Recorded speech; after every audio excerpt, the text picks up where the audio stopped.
Salam tout le monde, j'espère que vous allez bien. Bon, aujourd'hui, on va proposer un autre exercice, notre troisième d'ailleurs, sur le repérage cartésien. Parce que vous étiez très nombreux à demander de produire encore une autre vidéo sur le chapitre. Donc, je vous offre aujourd'hui la chance de voir un exercice beaucoup plus intéressant que les précédents. Mais si vous êtes nouveau sur la chaîne ou que vous tombez pour la première fois de mes vidéos, surtout sur ce chapitre, je vous invite à regarder les exercices précédents. D'accord.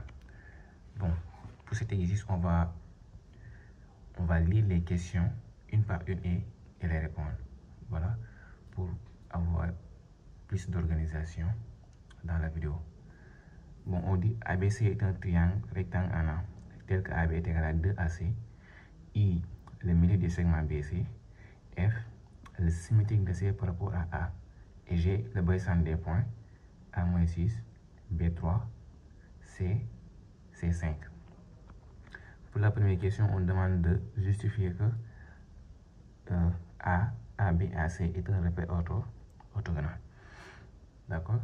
Donc, on dit ABC est un triangle rectangle en A, et que 2AC est égal à AB, I, le milieu de BC, F, symétrique de C par rapport à A, G, baissant de ces 3 points.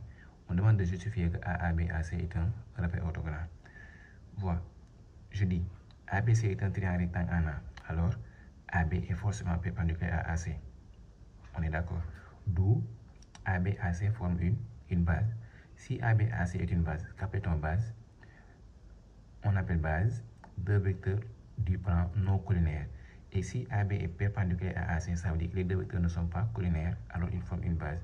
Et si les deux forment une base, alors le point qu'ils ont en commun avec le doublé, ça forme un repère.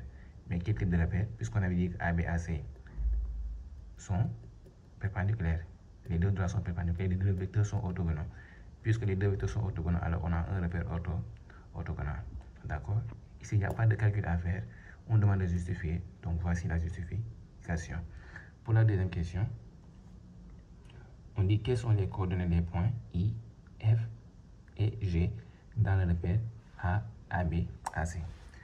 Maintenant, pour les coordonnées de ces points I, F et G dans A, AB, AC, un petit rappel. Si on a OA vecteur est égal à X, Y vecteur plus Y, G vecteur, on dit que A de coordonnées X, A c'est de coordonnées X, Y dans le repère OI, OIG. C'est-à-dire, le point A là, qui est accompagné du point O, ce point O là sera l'origine du repère. Le premier terme de l'égalité, le premier terme qui accompagne I, le premier terme qui accompagne le vecteur I sera l'abscisse, sera considéré comme étant l'abscisse de A dans le repère OIJ, et le deuxième facteur qui accompagne le vecteur J sera considéré comme étant l'ordonnée. D'accord? Donc OIJ sera un repère dont O sera l'origine, I l'axe des abscisses, et J pas l'axe des abscisses toutes, mais le vecteur unitaire de l'axe des abscisses, et J le vecteur unitaire de l'axe des ordonnées. Maintenant, pour déterminer les coordonnées de I, F et G dans le repère ABAC, on va faire comme ça. On va toujours l'accompagner avec l'origine du repère. Donc, on va toujours chercher, on va accompagner ce point I là avec A. On va chercher le vecteur AI en fonction de AB, AC. Vous voyez? On va ensuite chercher le vecteur AF en fonction de AB, AC. Enfin, le vecteur AG en fonction de AB et AC. On commence maintenant avec le vecteur AI. On a AI égale, j'ai introduit le point B. Si je pouvais aussi, je pourrais mettre le point C. Ce sera la même chose. On a AB plus BI d'après la relation de Charles. Or, I c'est le milieu de BC. Si I est le milieu de BC, alors BI est égal à 1 demi de BC dans le même sens. D'accord? En vecteur, vous avez vu ça. En remplaçant BI par 1 demi de BC, on aura AB plus 1 demi de BC. Mais je dois exprimer AI en fonction de AB et AC. Je n'ai pas encore AC, mais j'ai BC. Comment avoir AC à partir de là? j'introduis le point A ici. Donc on aura AB plus 1 demi de BA plus 1 demi de AC. Le facteur là sera introduit en même temps. On fait la réduction. Ici j'avais AB, là j'ai BA. Donc je vais tourner pour avoir AB. Et en faisant la permutation, je vais faire sortir le signe moins. On aura AB moins 1 demi de AB plus 1 demi de AC. Et si on fait la réduction, AB moins 1 demi de AB, ça donne 1 demi. Donc, on a AI égale à 1 demi de AB plus 1 demi de AC. Donc, I, c'est le coordonnée 1 demi dans A, AB, AC. On est d'accord? Pour AF, la même chose. On a AF égale à CF, AC plus CF. Maintenant, si j'introduis le point C ici, il faut le faire intelligemment. Parce que si jamais j'introduis le point B, il n'y a aucun point en commun avec B ou quoi que ce soit. D'accord? Si j'introduis le point B, comment à partir de là, je n'ai rien, je n'ai aucune liaison entre B et F. D'accord? Donc, la chose la plus évidente à faire, c'est d'introduire le point C. Et si on introduit le point C, on aura AF égale à AC plus CF. Or, A est le milieu de CF, puisque F, c'était symétrique de C par rapport à A. Alors, A est le milieu de CF. Alors, ça veut dire quoi? CF, c'est 2 fois CA, dans le même sens. D'accord? Donc, CF, je remplace par 2CA. On a AC plus 2CA. J'ai besoin de AC, donc on aura AC moins 2AC, et ça donne moins AC. Donc, le vecteur AF est malheureusement uniquement en fonction de AC. Comme ça veut dire, suivant AB, le vecteur F est, pas le vecteur, mais le point F est nul suivant AB. Donc, on dit F, c'est le coordonnée 0 et AB. Pourquoi 0? Parce que c'était le repère A, AB, AC. Puisque c'est nul en fonction de AB, donc suivant l'abscisse c'est nul et suivant l'ordonnée, c'est ça qu'on donne. Suivant l'ordonnée, c'est moins 1. Donc F, c'est le coordonnée 0, moins 1 dans le repère A, AB, AC. On est d'accord? Enfin, pour AG, j'ai dit AG est égal à 3 demi de AB plus 5 demi de AC directement. Pourquoi? Regardez, on avait G égale à B centre de A moins 6, B3, C5. D'accord? La somme des coefficients, combien ça donne? Moins 6 plus 3, ça donne moins 3. Moins 3 plus 5, ça donne 2. Donc au dénominateur, on aura la somme des coefficients. D'accord? Si on commence par le point A, accompagné du point G, alors pour les deux autres vecteurs, ils vont commencer par toujours le même point A. Je vous invite à regarder la vidéo sur le barycentre de 3 points et comment déterminer les coordonnées d'un barycentre. D'accord? Ici, le 3 sera le coordonnée de B. Ici, le 5 sera le coordonnée de C. Les coordonnées de points à l'extrémité sont au numérateur. Et au dénominateur, on aura la somme des coefficients. C'est bon. Donc, on a directement AG est égal à 3 demi de AB plus 5 demi de AC. Donc, G, c'est le point de coordonnée. 3 demi, 5 demi dans AB, AC. D'accord? On demande ensuite la troisième question de trouver les équations de droite CG et AI. Maintenant, pour les équations de droite CG et AI, d'abord pour la droite CG, je choisis un point quelconque, le coordonnée ici appartenant à CG. Ensuite, je dis CM est coordonné à CG, dans le même sens. Toujours, on va regarder dans le même sens. Et dans le repère A, AB, AC, le point C, c'est le coordonnée 0 et 1. On est d'accord? Le point C, c'est le coordonnée 0, 1. Donc, on cherche les coordonnées de CM. On aura CM est égal à X de M, ce qui est X. X de C, c'est 0. Y de M, c'est Y. Y de C, c'est 1. Donc, on a X moins 0, Y moins 1. Donc, le vecteur CM, c'est le coordonnée X, Y moins 1. Pour CG maintenant, pour CG, on aura X de G moins X de C. X de C, c'est 0. X de G, c'était 3 demi, on avait trouvé tout à l'heure. 3 demi moins 0. Et Y de G, c'est là 5 demi. 5 demi moins 1. 1 qui est Y de C. 5 demi moins 1, ça donne 3 demi. Donc CG, c'est le vecteur de coordonnées 3 demi, 3 demi. On est d'accord? Donc voici les coordonnées de CM et celles de CG. Maintenant, j'avais dit tout à l'heure que CM est coordonné à CG. D'accord? Qu'est-ce que ça veut dire? Dire que CM est coordonné à CG, donc le déterminant est égal à 0. j'applique le déterminant. CM, c'est de coordonnées x, y moins 1, CG de coordonnées 3,5, 3,5. J'applique le déterminant de ces deux. Et puisque j'avais dit que c'est coordonné, donc forcément le déterminant est égal à 0. C'est ça qu'on aura. Donc 3,5 de produit collagé avec le signe moins, 3,5 moins 3,5 multiplié par y moins 1 égale à 0. En développant, on aura 3,5 de x moins 3,5 de y moins ça donne plus 3,5 multiplié par 1, ça donne 3,5. Donc on a 3,5 de x moins 3,5 de y plus 3,5 égale à 0. Donc à partir de là, on peut simplifier par 3,5 partout, ou bien multiplier par 2 tiers partout. 0 multiplié par 2 tiers, ça va me donner 2 tiers.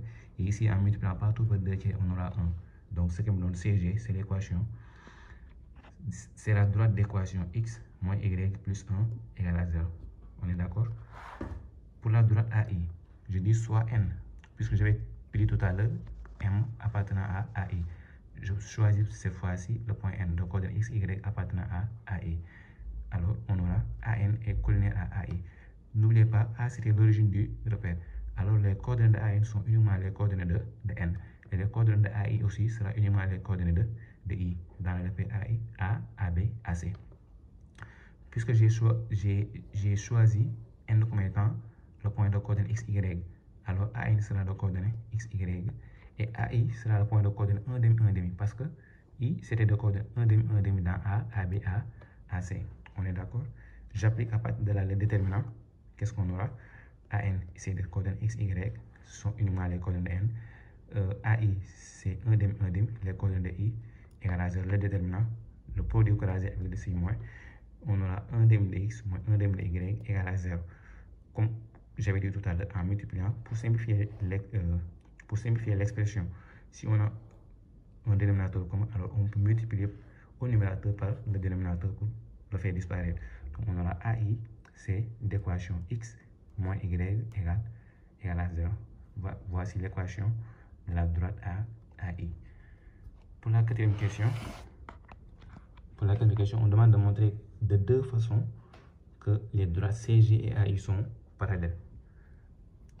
Pour montrer que les deux droites sont parallèles, je mets un petit rappel. Parallélisme de deux droites. Il y a deux cas possibles, soit en ayant des équations cartésiennes, soit en ayant des équations réduites. Maintenant, dans le cas où on a des équations cartésiennes, je dis soit des équations générales ax plus by plus c égale à 0. C'est ça la forme générale d'une équation cartésienne. U, son vecteur directeur sera de coordonnées moins ba. Et d' d'équation générale a'x plus b' y plus c' égale à 0. Alors, son vecteur directeur U' sera de coordonnées moins b' a'. On est d'accord? Maintenant, si on dit que D est parallèle à D', dans le cas où on a les deux équations cartésiennes, si on dit que D est parallèle à D', alors le déterminant de leur vecteur directeur est égal à 0. C'est-à-dire si deux droites sont parallèles, alors leurs vecteurs directeurs sont collinaires. Ça veut dire ça uniquement. Et dans le cas où on a les équations réduites, je dis soit D d'équation y est égal à mx plus p. Ça, c'est la forme générale d'une équation réduite. D' d'équation y est égal à m'x plus p'. Les variables, on les change pas. D'accord? Maintenant, D parallèle à D', si et seulement si M est égal à M'. Ça veut dire qu'ils ont le même coefficient directeur. Donc, voici les deux cas possibles pour montrer que deux droites sont parallèles. Donc, on va appliquer ces deux cas pour les deux équations qu'on avait. Premier cas, c'est le cas où on a les équations cartésiennes. Donc, pour chaque cas, on va déterminer les équations, puisqu'on a déjà déterminé les équations cartésiennes. Donc, pour chaque cas, on va en déduire le vecteur directeur, ensuite calculer le déterminant.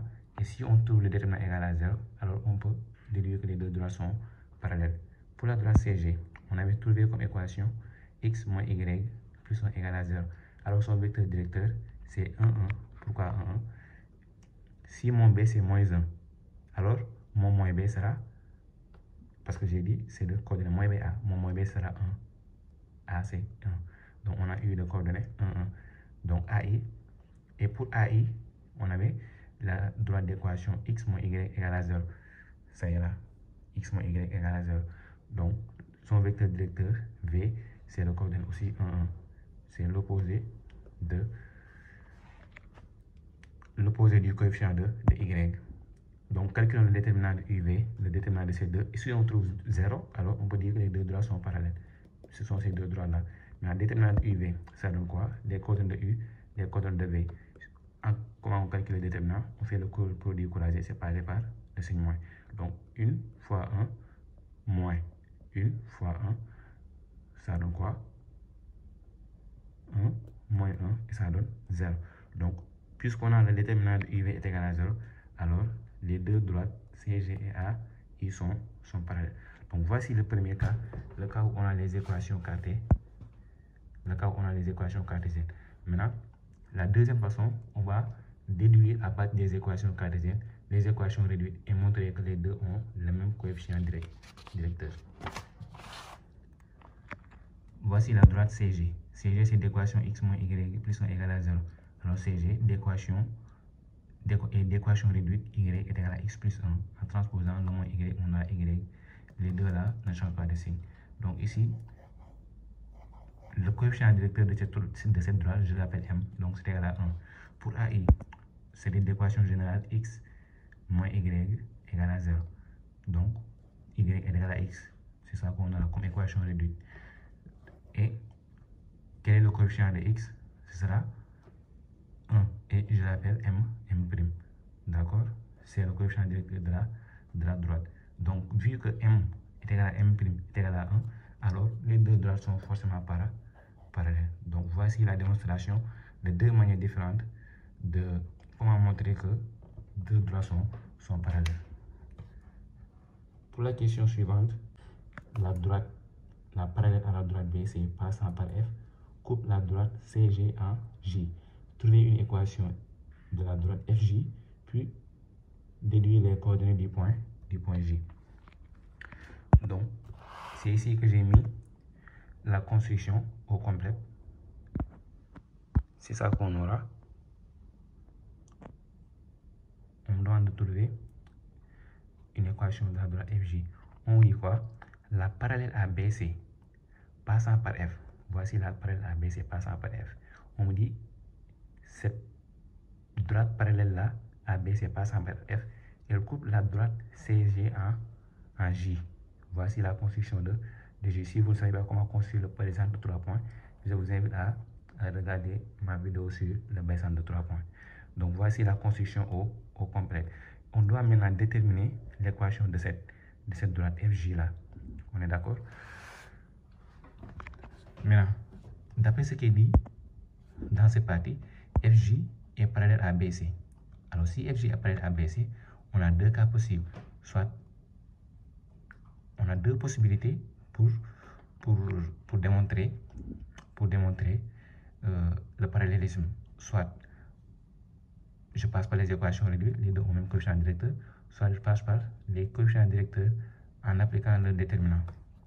Maintenant, le vecteur BC, on dit que c'est un vecteur directeur de la droite BC. Qu'est-ce que ça veut dire? Pour la droite BC, les deux points là, si on calcule les coordonnées, BC sera un vecteur directeur. De même qu'aussi, CB sera aussi de même un vecteur directeur de la droite. Parce que la droite nous indique la direction, mais le vecteur nous indique son sens. C'est uniquement ça. Donc BC est un vecteur directeur de la droite BC. BC vecteur. FJ aussi pareil, est un vecteur directeur de la droite FJ. Donc à partir de là, on peut dire deux vecteurs directeurs de ces deux droites. Donc on applique le déterminant pour avoir l'équation de FJ directement.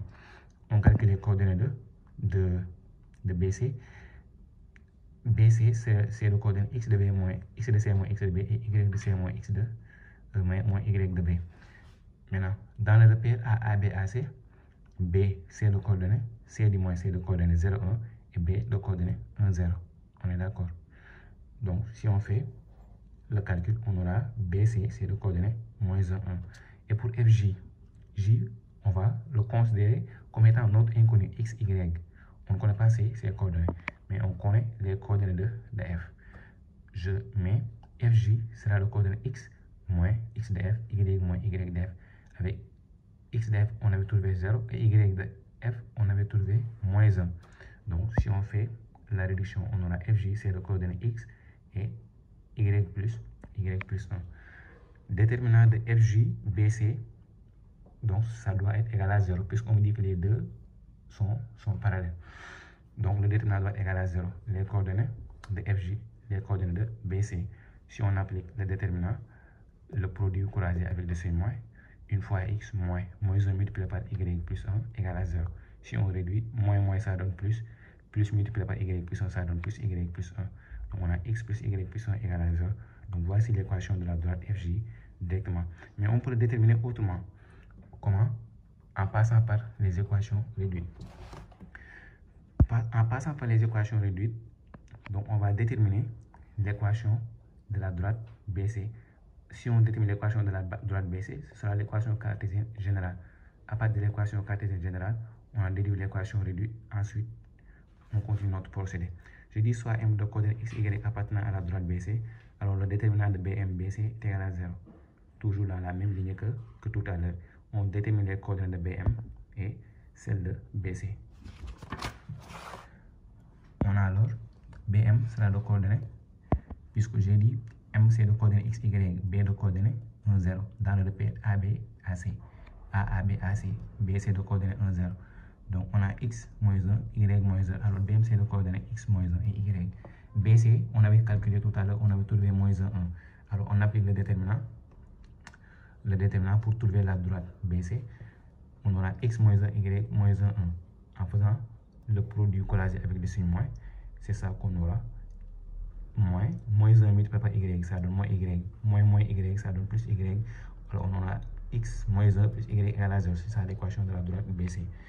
Maintenant, pour déterminer l'équation réduite, on aura y alors égal à quoi? Si on transpose les deux expressions, on aura moins x plus 1. C'est que donc le coefficient directeur de cette droite-là, je l'appelle m, ça me donne moins 1. Maintenant, puisqu'on me dit que les deux droites sont parallèles, alors ils ont forcément le même coefficient directeur. On est d'accord? Alors m est égal à m' est égal à moins 1 qu'on a trouvé tout à l'heure pour la droite BC. Alors, le coefficient directeur de la droite FJ aussi sera égal à moins 1. Donc, je mets la forme générale de l'équation réduite pour la droite FJ. Donc, FJ sera sous cette forme. Y est égal à m'x plus P. Avec notre m' qu'on a dit tout à l'heure que est égal à moins 1. Ici, on remplace m' par sa valeur. On a FJ est égal à 2 et cette équation. Y est égal à moins x plus P. En remplaçant m par moins 1, c'est ça qu'on aura. Maintenant, le point F de coordonnées 0, moins 1, ça appartient à la droite FJ. Est-ce que vous comprenez? Si on dit la droite FJ, alors la droite FJ passe par le point F. Puisqu'on connaît les coordonnées de F, alors c'est les coordonnées F vérifient l'équation de la droite.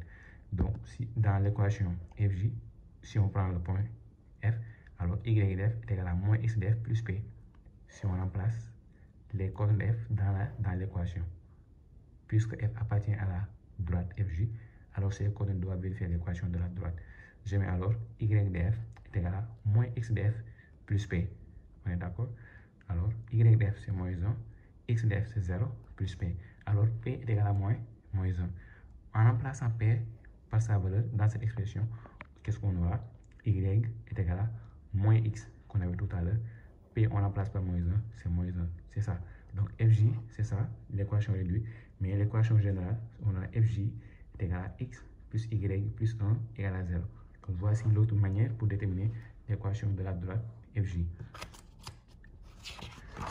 Et vous voyez, c'est ça qu'on avait trouvé tout à l'heure pour le cas de la détermination à partir du déterminant. D'accord? Maintenant, ensuite, on dit de déterminer les coordonnées du point J. On sait que J est le point d'intersection des droites FJ et CG. Regardez dans la figure, le point J est là. Le point J est là. La droite CG, elle est là. La droite FJ, elle est là. Alors, J est le point d'intersection de ces deux droites. Puisqu'on a les équations cartésiennes de ces deux droites, alors on va résoudre le système et le couple solution du système sera les coordonnées du point J. Je dis J égale à FJ inter CJ, c'est-à-dire c'est le point d'intersection de ces deux droites. L'équation de FJ, c'était x plus y plus 1 égale à 0. L'équation de CJ, c'était x moins y plus 1 égale à 0. Je résoudre le système de n'importe quelle méthode que vous maîtrisez, mais si vous arrivez à trouver le couple solution, alors c'est bon. On continue. X plus Y plus 1 égale à 0. X moins Y plus 1 égale à 0. Donc, on peut simplifier directement en faisant la somme. Les Y vont sauter. On aura 2X plus 2 égale à 0. Ce qui donne X égale moins 1. Je prends l'une des équations, je remplace X par sa valeur. On aura, si je prends la deuxième équation, X moins Y plus 1 égale à 0. En tirant Y, qu'est-ce qu'on aura? Y est égal à X plus 1. En remplaçant X par moins 1, on aura Y égal à 1 moins 1 plus 1, ça donne 0. Donc, J, c'est le point de coordonnée, moins 1, 0. Dans le repère, toujours A, B, A, C. Et regardez, on a dit que J, c'est le point de coordonnée, moins 1, 0. Regardez dans la figure, où se trouve le point J. Si on faisait une projection, on aura directement le point J appartient à la droite B, AB. D'accord? Donc, c'est l'opposé de B. Et ça n'a aucune liaison avec AB sur l'axe des ordonnées. On est d'accord? Donc, c'est la fin de la vidéo. J'espère que vous avez bien compris. Si c'est le cas, n'oubliez pas de vous abonner, de liker, de laisser un commentaire pour faire part de votre satisfaction. Merci, à bientôt.